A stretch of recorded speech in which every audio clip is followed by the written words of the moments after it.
Hello guys, स्वागत है आप सभी का हमारे नए चैनल पे।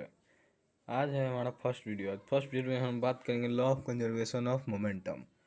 तो किसी भी चीज़ को प्रूफ करने के लिए हमें किसी एक चीज़ को प्रूफ करने के लिए हमें किसी दूसरे चीज़ की सहायता लेनी पड़ती है।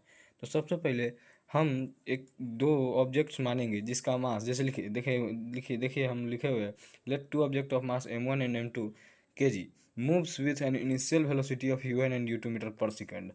ठीक है।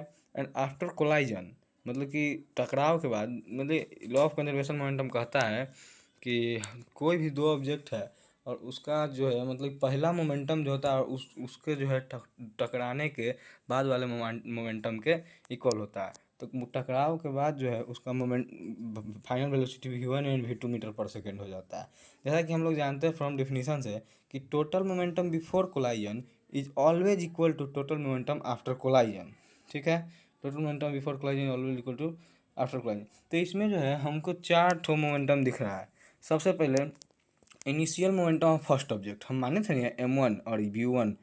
पहला ऑब्जेक्ट का मास m1 है और उसका वेलोसिटी u1 है। तो initial momentum of first object हो जाएगा m1 u1। सेकेंड ऑब्जेक्ट का इनिशियल मोमेंटम m2 u2।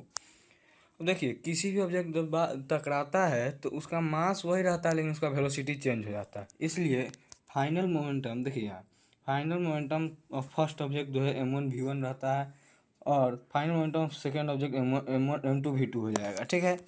अब जैसा कि हम लोग जानते हैं न्यूटन्स का थर्ड लॉ क्या कहता है। न्यूटन्स का थर्ड लॉ कहता है कि every action has equal opposite reaction. वैसा ही कोई भी फोर्स का जो है वह कोई भी फोर्स अगर किसी चीज़ पर लगता है तो उसका अपोजिट रिएक्शन होगा। सेम फोर्स लगेगा लेकिन अपोजिट डायरेक्शन में लगेगा। देखिए तो F1 इक्वल्स टू -F2। तो F की जगह F1 की जगह पर हम A1 लिख सकते हैं और -F2 की जगह पे -M2 A2 लिख सकते हैं। अब हम लोग जानते हैं from the definition of acceleration, acceleration बराबर final velocity minus initial velocity by time. ठीक है। अब देखिए इसलिए जो है अब हम ए की जगह पर, यहाँ जो ए था ना, इस ए की जगह पर यहाँ पे पुट कर चुके हैं। तो m1 into v1 minus u1 by t1 है। ये क्या है, t1 equals to -m2 into v2 minus u2 by t2 हो जाएगा। यहाँ पे क्या हो जाएगा, यहाँ पे हो जाएगा t2।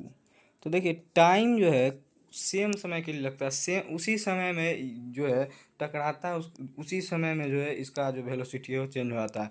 इसलिए जो है इसको जो है मल्टीप्लाई करेंगे तो टाइम से टाइम पहले कैंसिल हो जाएगा। उसके बाद इसको सोल्व करने पर m1 v1 minus m1 u1 आया और इसको सोल्व करने पर -m2 v2।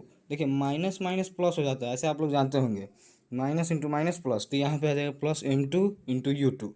उसके बाद देखिए तो ये जो माइनस है इसको इधर ले जाएंगे और इधर जो माइनस है इसको इधर ले जाएंगे तो हो जाएगा m1 v1 plus m2 v2 equals to m1 u1 plus m2 u2।